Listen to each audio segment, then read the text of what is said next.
bring the microphone. No headphones, just there. There you go. Right. Perfect. Yeah, we don't have to use headphones. Doesn't always go with our hair.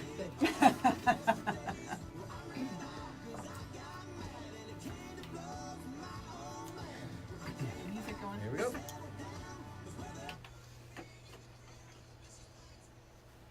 Good morning, everybody, and welcome to the 425 Show, your place to be for all things real estate and lifestyle related. Here on the East Side, I'm your host, Nicole Mangina with Windermere Real Estate. We've got a lot in store for you today, but first, I'd like to take a moment. Today's a big day. Ryan, our youngest, went back to school. Last night, we ate the last of the Trader Joe's O's and the ginger snaps that I bought to get us through the snowstorm. I think we've officially closed that book and we are moving on, and I am none too happy about it, or all too happy The about kale it. was the first thing to go, right? Yeah. Make sure No, the kale you know was what? the I first- never bought the kale. I Oh, just okay. went with all non-perishables. Good. So trail mix, All right, good. M&Ms, Oreos. Yeah. Priorities. Priorities. Yeah, there you go. All right, we got all kinds of stuff in store for you today. First, a real estate update. The numbers are out for January. We will have these on the website after the show, NicoleMangina.com/podcast. Numbers are up all across the board. Listings are up in January, 161% from last January, which is good, right? That actually, some people might be thinking, uh-oh, what about that? So there were 1,265 listings taken this January. This is not just in the 425, this is in the whole area. Last January, we only had 485 homes on the market for the whole Seattle area.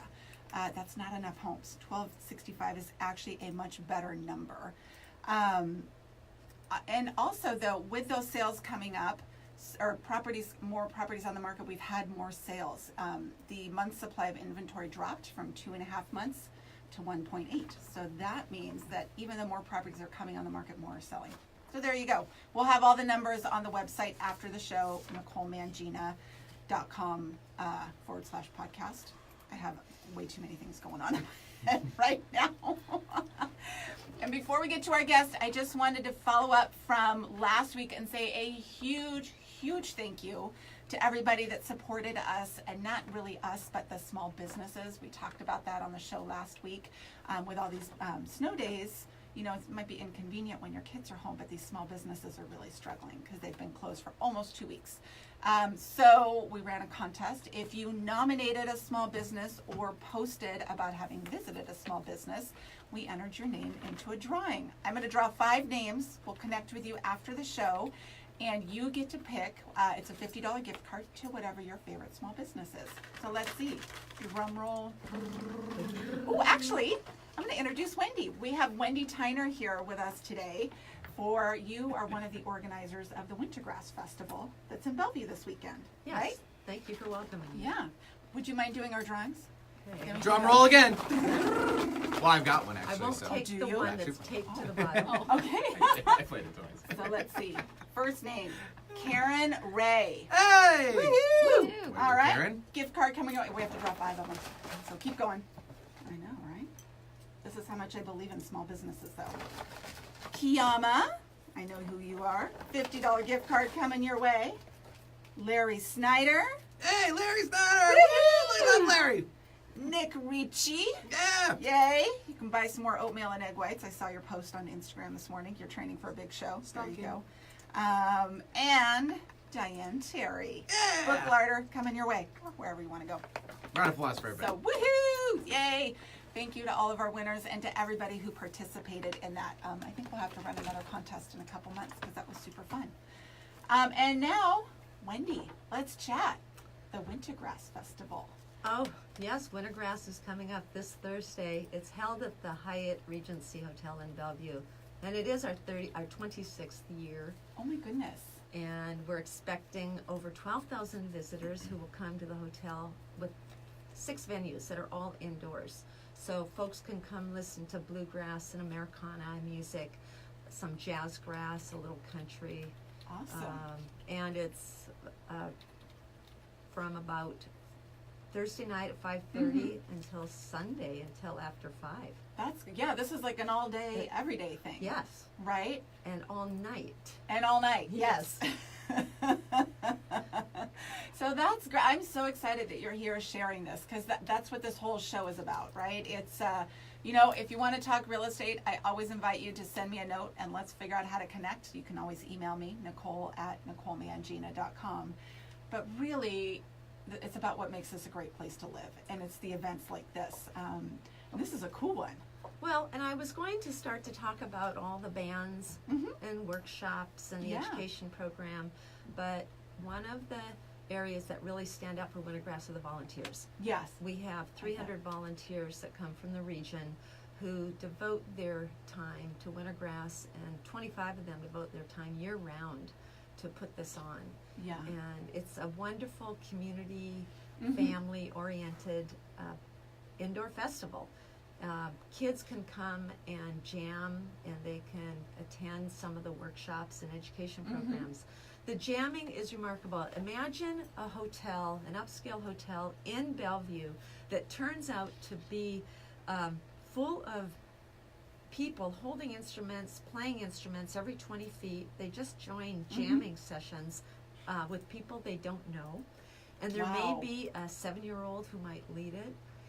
Or you can go to a jam suite anywhere in the building, and they're open to the public to come in with their instruments and play. And if people aren't interested in that, then they do go to the venues. So they're breakout rooms and banquet rooms that have been turned into theaters. Got it. And anywhere from 90 seats to 2,000 seats. Oh, that's And amazing. some of our performers are Grammy Award-winning artists, and a few of them are local and regional. So you can see someone like Peter Rowan or Lori Lewis or Sons of the Pioneers in a small venue of 300 or 400 people, or you can go to the large venue and sit up close or sit back. It's very open. That's great. We rarely call it a sellout because we want people to come, but we do feel around 4 or 5 o'clock the feel of Wintergrass, and we might call it a sellout, not based on numbers, but based on your ability to walk around, find a seat, and enjoy the experience. Yeah. One of our favorite shows is the dinner show on Friday and Saturday night, and it's at the Equus restaurant, and you buy a separate ticket for that. Fun. And this year, Tom Rosem will be playing with Brittany Hawes and Tristan Claridge and a couple of other folks. And this will be all about Grand Ole Opry music. Okay. Great. And that's very different, very unique. That's awesome. Yes. And so, and again, this is the Wintergrass Festival. It's this weekend at the Hyatt, downtown Bellevue, right? Wintergrass.com. Okay, is how people can go and get tickets. Yes, and a lot of folks come to listen to the music, but we are really known for our education programs. In fact, we won a CMA award and a Grammy award. They're called recipients opposed to an award, because for the Grammy award there were 15 people that won the Teacher Excellence Award. I still think that's a pretty big deal. It's something to be proud of. We don't do it for the awards, but when you're patted on the back, it's still nice to be it's recognized. encouraging. Yes. And we have 250 children that come in to be part of a number of education programs, starting at 4 years old. We have a program called, do you have children? I do. I have 2 boys. And you said Ryan. Ryan is our youngest. He's 11. And I'm sure he loves you talking about him. He does. Yeah. There you go. He's the younger one, so he's okay with it. The 14-year-old Alex, a little less okay with it. But they're not on Facebook, so they have no idea any of this is happening. From 4 to 7 years old, children come into Paintgrass, which is set up like a Montessori program. It's very open-ended. It's all about discovery, adults facilitating and learning how to enjoy these instruments and play around with them and learn that there's some kind of striker or the bow. Yeah. And then the youth academy is from 7 to 14. Okay. These children have some knowledge of music, but not necessarily expert. Got it. And then the youth orchestra is for high school students who are in string instrument programs within the region or outside the region. Okay. And they've learned some tunes that have been composed by folks prior to Wintergrass, including Peter Rowan and Don Vappy and Lori Lewis. And those folks are helping to teach those high schoolers during Wintergrass. Okay. And I'll talk about the times of those performances in a minute. Then we have the Youth Academy Teacher Training Program, Okay. for short, called YAT. And Love it. these are children that loved the Youth Academy and they want to stick around, so they become mentors. Really? Oh, I love that. So they are part of our instructor team. Okay. And they're given orientation and they understand the curriculum, and then with their help our ratio goes down to 1 to 4. Mm-hmm. And that Youth Academy program is at 5:30 on Friday night. Okay. And there's about 100 kids on stage and they're playing music. It's tear-jerking actually. Oh, I bet. Um, It's amazing how talented some of these kids are. and our goal is also about exposure and Mhm. experience on stage. So Yes, they learn it's a big thing. about stage performance. So some of them still don't know how to play that well, but they are on stage and learning along with all of us. And I think that's perfect. Yes.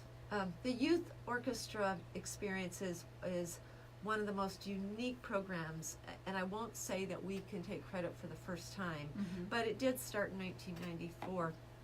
And students, it's about bridging the gap between the oral and the traditional way of playing music. So Okay.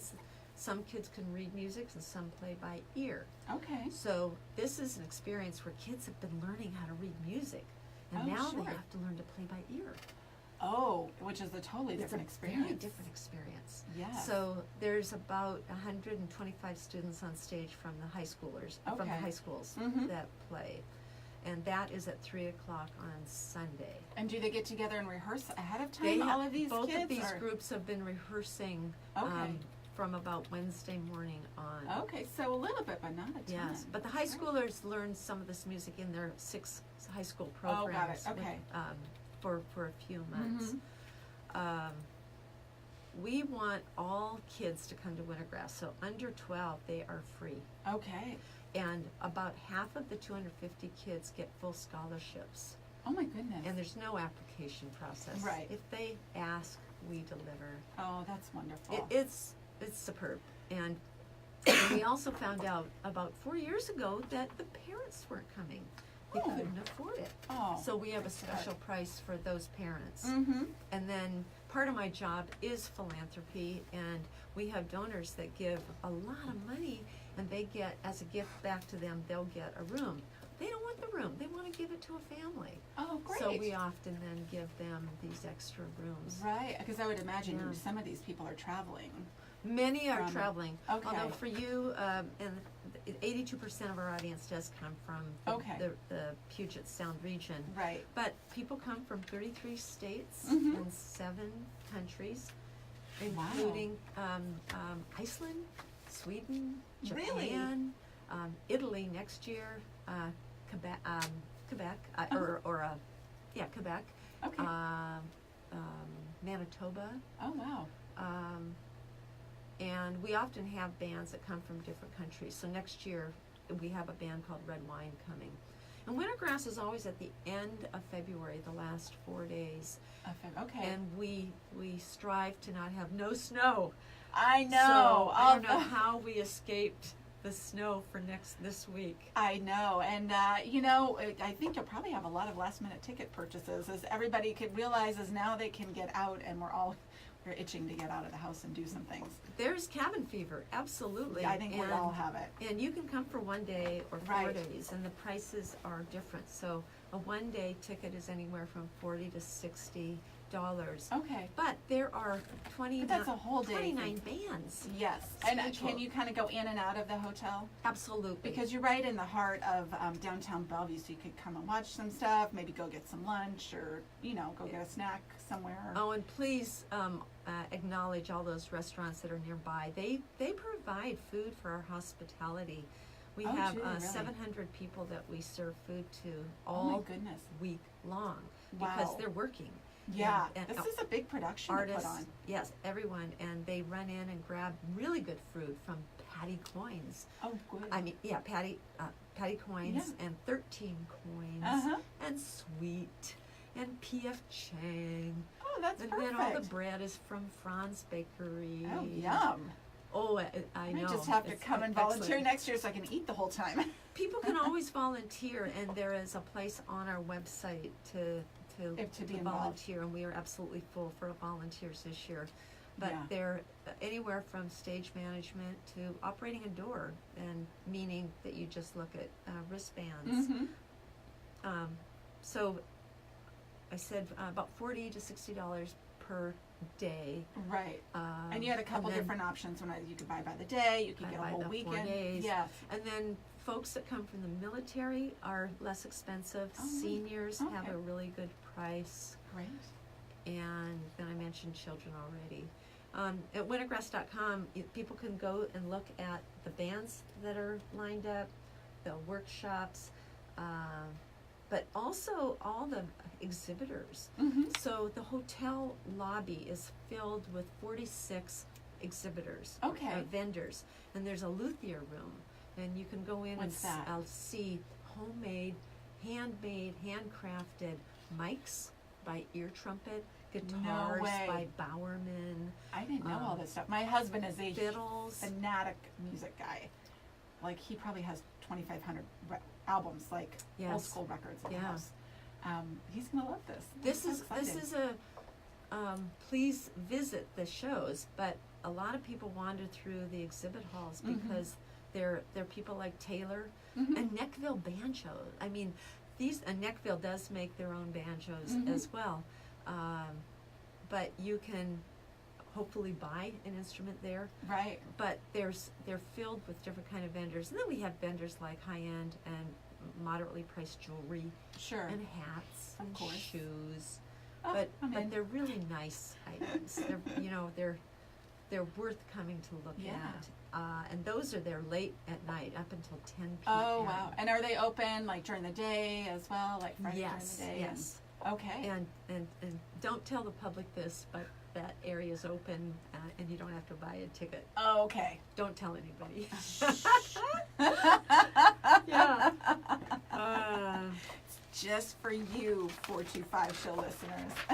We have 2 other areas I wanted to mention. Is education is so important to us, and all of the education programs I talked about are for youth, but now for adults. Mm-hmm. With the purchase of a wristband, you can attend up to 60 workshops that are Oh, wow. led by the artists. Okay. And some of them just chit chat and talk about their Mhm. life, and some of them are very instructional about how to play a banjo or fiddle or ukulele. Oh, wow. And we have harmony workshops Okay. and some workshops about how to take a poem and turn it into a song. Mm-hmm. And those are called intensives, and intensives cost a little bit more money. So Okay. there are 9 intensives, and those are small group instruction up to 6 hours. Nice. And a lot of people go from festival to festival and just go to their intensive workshops Mhm. because they're being taught by these award-winning artists. That's great. And do you have to pre-register for those? I would You do. imagine. Sure. Yeah, And you can do that on the website? absolutely. Okay. Yeah, some are full already, Okay. and there might be room for others. And then there are so many events and activities available for young people. Mm-hmm. Young people meaning, I don't know, 18 to It's a very relative term. 18 Young and to old 40. is very relative. I'm young at heart, but if chronologically between 18 and 40, Okay, give I or like take. that's a nice big There wide. you go. A lot of young bands, and Sure. if you've never heard of Billy Strings, people have to look up Billy Strings. He's I believe he's 23 years old, and he is the most amazing guitar player. And then there's Delamay, the young girls. There's 4 of them Oh, who fun. play a lot of diverse music, a Mhm. blend of country and bluegrass Okay. music. Jonathan Bird is not that. Well, I won't talk about age, but Poe Ramblin' Boys and the Steep Canyon Rangers. The Steep Canyon Rangers are the band that plays with Steve Martin, Oh, no way. and Steve Martin can't make it, but Oh, darn it. but Steep That's okay. Canyon Rangers is worth listening to or dancing to. We have the dance stage Friday and Saturday night. Do you? And there's Della Mae that will be there, and the Hillbenders. Mm-hmm. The Hillbenders took the movie and the music from the Who of the play movie Tommy, Oh, sure. and they turned it into a bluegrass performance. Oh, that would be cool to hear And- that version. And of I don't it. know if they're going to do that, but they're well known for that. Okay. And a lot of these young bands stretch the limits of Mhm. bluegrass. Okay. And some of them may play bluegrass instruments like a banjo and fiddle and guitar and Mhm. bass, but some will throw in a cello. Oh, and interesting. Tristan Claridge, who is also playing with Tom Rosem for the Mhm. dinner show, is extremely well known for his cello playing and his fiddle playing. And he won the National Fiddle Championship 6 times in a row. Okay. And they politely asked him to stop submitting his application. So, Unfair playing field. so there are people that play traditional instruments, but Okay. they play them differently. Or you'll see an instrument like a cello. Mm-hmm. And there are token drum kits at Wintergrass. Okay. So the instruments I are love changing that. over time. It's fun to see that though. And Wintergrass is known for the ability to play music that is traditional, evolving, and progressive. Right. And we don't have a name for these genres. I'll call them new grass, I think that's fine. modern grass, jazz grass. But the idea is that we want to expose people to different kinds of music. And that's what I So- think festivals like this are perfect Yeah. for, right? You can listen to some things maybe you wouldn't normally listen to, or and just see what it's all about. And you can wander in and out of venues. That's Oh, great! the really That's nice okay. thing. That's acceptable. You can just- Absolutely. Wonderful. And the lights are dark, so the artists don't know if you're leaving or not. Go good. But I'm one to hop. I want to listen to 2 or 3 songs from an artist, Mm-hmm. unless I'm a diehard fan, and then I'll sit in the front row until Yeah. their performance Until is they're done. over. That's great. Again, if you're just joining us today, we are talking to Wendy Tyner. She is one of the organizers of the Wintergrass Festival that is this weekend. It starts Thursday. It goes Thursday, Friday, Saturday, and Sunday at the Hyatt Regency in Bellevue. And there's still tickets available. We'll have the link to that so you can purchase tickets on the website after the show, NicoleMangina.com/podcast. Thank you very, very much Yeah, for no, this. And, yes. and What we were are you saying? so absolutely, sincerely grateful to the city of Bellevue Yes. who support us, along with For Culture and a number of other instrumental businesses. But in Mhm. terms of the nonprofits, For Culture has been wonderful to us, and the Great. city of Bellevue. Tonight, tune in to whatever station it is that the city of Bellevue City Council is aired on. Uh-huh. And they are giving us a proclamation that it's called the Bluegrass Music Education Month. So That's a big honor. it's huge, and I'm That's really very cool. happy that they will consider a proclamation for us and honoring bluegrass music education. Yeah. And that, I think, is after 8 p.m. tonight. Okay. So We will tune attend in. or tune in. We Yes. will for sure. What does that mean? That means I don't know. It sounds very fancy though. that means that they've acknowledged us and recognized us Yeah. as a valuable member and partner of Mhm. the city of Bellevue as it relates to the arts and economic development. Yeah. Well, this is huge. You know, bringing, and we have 12,000 visitors. Bringing in these folks Mhm. adds to the vibrancy of Bellevue, adds to the robust culture of who Bellevue is. That this town has the technology people, Mhm. the businesses, as well as the cultural experiences. Yeah. And It's great. In fact, it's funny. You know, we had posted on social media yesterday that you were coming on the show and about the festival, and I had a couple dozen friends comment of, "Oh, we'll be there," or "We went last year and really loved it." And it was fun to Excellent. see. People are really into it and they're excited about it. So yeah, I think for everybody out there, we all need something to do to get out of the house. And we're still, at least with my kids and their sports, they're still a little, not everything's back into full swing, so it feels like we can fit some fun things in the calendar that we can't always do. And so whether you come for a day or you get the whole weekend pass, I just think this is going to be such a fun event to go check out. Thank you. Especially for families that have kids 12 and under. I know. That there's no fee, that we need to expose children to music. They may or may not like it, but at least they're sampling it and they're exposed to it. And that's what parents, that's what we have to do. I know. Is expose our children to lots of experiences. Yeah, we do a lot of music in our house. Like I said, good. my husband loves music and all different genres, so the kids know a lot. And I was telling Jen, my assistant, before the show, I think as long as the weather holds, my husband and our youngest son will be out of town at a baseball tournament. So the 14-year-old's going to be my date on Saturday night. Excellent. He doesn't know it yet, but he's going to love it. And He has a cash card. I'm going to make him take me out to dinner. It's going to be great. yeah, but your name wasn't in the drawing. No. That's all right. Yeah. It's a safer environment than most. People with kids use their discretion of when to allow their kids to wander. Yeah. And kids will wander and come back and yeah, usually when there's a lot of kids around, people are pretty good about that. Yeah. So we're getting the 1 minute sign from Benny, the producer. Anything else we should know? Wintergrass.com. Wintergrass.com. Yes. Go there, get your tickets. I will be there this weekend. I'm so excited for this. Come and say hello. Thank you for joining us, everybody, today on the 425 show. It's always great sharing different things that make this community such an amazing place to live. Again, I'm your host, Nicole Mangina with Windermere Real Estate. Take care, and we'll see you next week. Bye.